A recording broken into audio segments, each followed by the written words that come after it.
नमस्कार दोस्तों, कैसे हैं आप सभी। आज इस वीडियो में अपने एक खास खबर सुनने वाले हैं। खबर आपने अभी अभी सोशल मीडिया पे देख ली होगी, अपना टेलीग्राम के माध्यम से आपको उपलब्ध करवा दी थी। अब अपने देखने वाले हैं कि धर्मेंद्र प्रधान का जो इस्तीफा हुआ है उसके बाद अब आगे बारी किसकी आएगी और क्या ये इस्तीफे होने से मतलब अपना सब कुछ सल्टीवार हो जाएगी के मामलों है। सारी चीजें आप आज को एक्सप्लेन करांगा और इस्तीफे के अंदर ऐसा क्या चीजें लिखी है और विपक्ष वाले क्या सवाल इनसे फिर से पूछ सकते हैं। क्या सरकार हार गई है, बहुत सारे सवाल इसके अंदर कवर करने वाले। ठीक है, ये इस्तीफा क्यों दिया गया, ये धर्मेंद्र प्रधान का इस्तीफा है या बीजेपी सरकार झुक गई है क्या इसके अंदर, सारी चीजें एक्सप्लेन करेंगे। क्या धर्मेंद्र प्रधान में एक्चुअली इस्तीफा दे दिया, सोशल मीडिया के ऊपर लिखने से इस्तीफा हो गया, क्या रहेगा इसके अंदर, आगे नए शिक्षा मंत्री भारत के कौन बन सकते हैं, इनको लेके सारी चीजें अपने चर्चा करने वाले। आप सबको पता है ये अपने सोशल मीडिया के माध्यम से धर्मेंद्र प्रधान ने अपने सोशल मीडिया के माध्यम से ये शेयर किया है, ट्विटर के जरिए जानकारी दी है कि मैंने मेरी तरफ से इस्तीफा दे दिया है और मेरा इस्तीफा है वो प्रधानमंत्री जी को सौंप दिया है। अब प्रधानमंत्री जी इस इस्तीफे को स्वीकार करते हैं या नहीं करते ये तो देखा जाएगा, आगे समय बताएगा। लेकिन मोटे मोटे थोबड़े से, मोटी नाक से प्रधानमंत्री मोदी जी ने 2 दिन पहले व्यूज बटोरने के चक्कर में एक वीडियो बना के इंस्टाग्राम पे डाला था। उसके बाद उसी वीडियो को फेसबुक पे डाला था, सभी सोशल मीडिया पे अच्छे खासे व्यूज लिए, लोगों ने गालियां दी और गालियां देने के बाद ये खासकर निकल गया। अब मैं आपको बता दूं ये तो सिर्फ व्यूज की बात हुई, लेकिन जनता, विद्यार्थी जो धरने पर बैठे हैं जंतर मंतर पर और 25 दिन से ज्यादा आपके जो आपकी सोनम वांगचुक जी है वो भी भूख हड़ताल पे रहे थे। और अभिजीत दीप के जो एक कोकरोच जनता पार्टी उस नाम से अपनी एक ऑडियंस बना के जनता को देश के अंदर इकट्ठी करके एक संगठन बना के विद्यार्थियों का और उसके अंदर जीत हासिल करवाई है। ये जीत उनकी नहीं, पूरी विद्यार्थी हित की जीत होगी ये तो आपके सामने।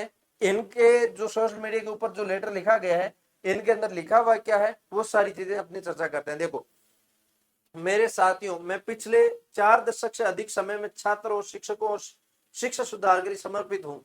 मेरा सदैव ये विश्वास रहा है कि ये शिक्षक समावेशी और दूरदर्शी शिक्षा व्यवस्था ही राष्ट्र के लिए समर्पित हो, आधारशिला हो, इसलिए मैं काम करता हूँ। और इन्होंने बहुत सारी चीजें हैं जो लिखी है, जिसके अंदर 3 मई 2026 को हुई नीट यूजी की परीक्षा में सामने आई अनियमितता पाई गई है और भारत सरकार ने इसको तुरंत संज्ञान में लेते हुए जांच सीबीआई को सौंप दी, परीक्षा को रद्द किया, पुनः परीक्षा तिथि घोषित की। इसके साथ ही अगले वर्ष इस परीक्षा को सीबीटी आधारित मोड पर निर्णय लिया और उसके अलावा इस दौरान हमारी प्रमुख प्राथमिकता यही रही कि 20 लाख से अधिक छात्रों को परीक्षा सुचारू रूप से आयोजित की जाए। इसके लिए ये जो गवर्नमेंट के अप्रोच है तहत काम किया, ये सारी जानकारी इन्होंने लिखी है। उसके बाद 21 जून को ये परीक्षा फिर से परीक्षा पूर्ण हुई, अब देख सकते हैं। और इसके बाद 16 जुलाई को घोषित नीट यूजी में परिणाम संतोषजनक रहे और ये सारी जानकारी इन्होंने पेश की है। उन्होंने घूम फिरो के लास्ट में एक नीट के ऊपर है जो संक्षिप्त वर्णन लिखा है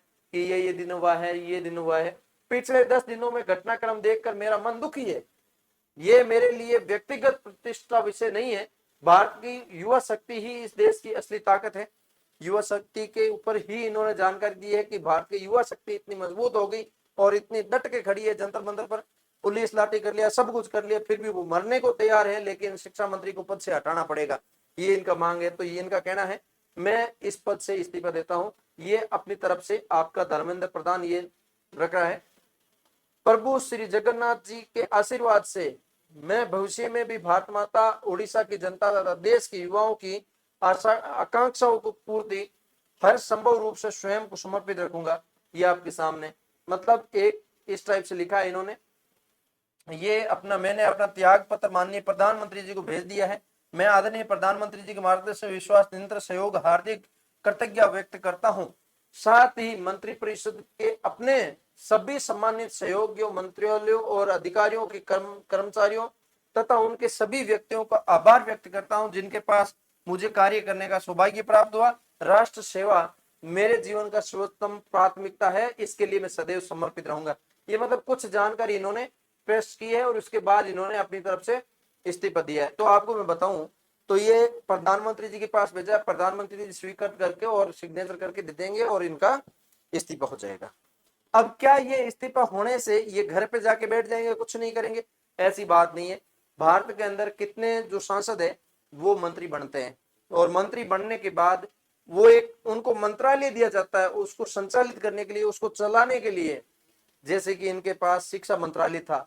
भारत के अंदर ऐसे जो सामान्य सांसद है जिनके पास किसी प्रकार का मंत्रालय नहीं है, तो वो भी अपना जीवन यापन करते हैं। जो सांसद नहीं है जनता वो भी अपने जीवन यापन करती है, तो उसमें कोई टेंशन लेने वाली बात नहीं है ना। तो अब ये है अपने मंत्री पद से इस्तीफा दिया है, न कि सांसद पद से।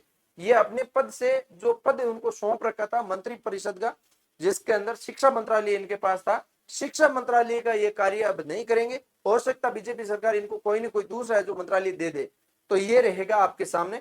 तो धर्मेंद्र प्रधान अपने पद से इस्तीफा दिया, अब नए कोई ऐसे पढ़े लिखे मंत्री आएंगे। अब मुझे लगता है इस कॉकरोच जनता पार्टी को लेके या फिर नीट पेपर को लेके जो राघव चड्ढा कुछ नहीं बोला, वो आपके लिए यहाँ पे कुछ बोले और आके शिक्षा मंत्री बन जाए, है ना। अब आगे फिर जो जनता फिर उनके पक्ष में बोलनी शुरू होगी, क्योंकि पढ़ा लिखा तो मुझे एक ही लग रहा है यार पूरी संसद के अंदर ही, या फिर हमारे बेनीवाल साहब को बनाओ तब भी पता चलेगा। बेनीवाल साहब ने यहाँ पे पहले भी बोल दिया था और आज भी यहाँ पे ट्वीट करके जानकारी दी है कि देश के शिक्षा मंत्री धर्मेंद्र प्रधान ने सोशल मीडिया पर जानकारी दी है कि उन्होंने अपना त्याग पत्र ज्ञापन प्रधानमंत्री को सौंप दिया।